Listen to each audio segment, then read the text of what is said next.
Karena itu saya pikir dalam proses latihan ini semua hal itu harus dengan tahapan, harus dilalui dengan pengetahuan, ya.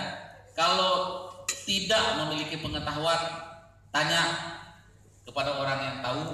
Dan satu konsep yang paling utama yang perlu diingat, orang Aceh secara umumnya egonya tinggi, nggak mau dengar orang, nggak mau kasih tahu orang, ya itu orang Aceh, ya. Oleh karena itu jangan pernah merasa bahwa saya sudah hebat, jangan. Ada orang bisa ngomong, ada orang bisa buat. Kalau dia dapat dua-dua, alhamdulillah. Tapi kalau enggak, jangan pula sok.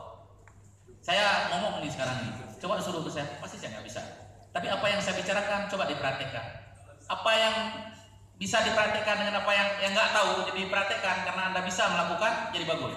Gitu juga sebaliknya. Di tubuh pengpro, pengca, di koni belum mungkin, ya. Tubuh koni, tubuh pengpro, pengca itu dikuat aja, terutama bela diri.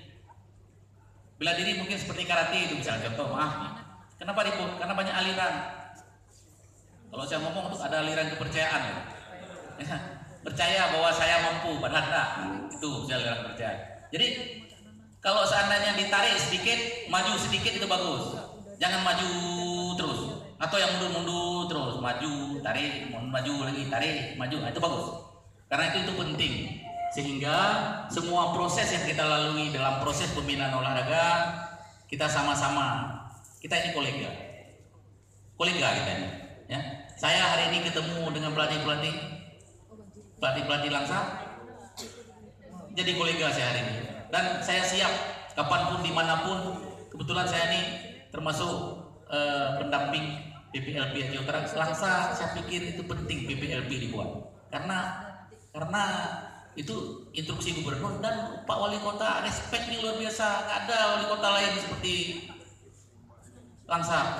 Jadi dibentuk, Aceh Utara sudah bentuk dan hasilnya nampak sekarang, baik di daerah maupun nasional. Mereka ikut track out, track in, dan pertandingan hasilnya ada. Termasuk yang silat Aceh Utara itu adalah binaan PPLP Aceh Utara, ya. Saya pikir demikian yang dapat saya sampaikan. Kurang lebih kurang saya mohon maaf. Saya kiri hadanallah iyyakum ajma'in. Assalamualaikum warahmatullahi wabarakatuh. Mungkin demikian paparan dari pemateri kita, semoga menjadi bekal bagi kita dalam dunia olahraga di cabang masing-masing dan menjadi amal bagi kita semua. Saya tutup, billahi taufik wal hidayah. Assalamualaikum warahmatullahi wabarakatuh.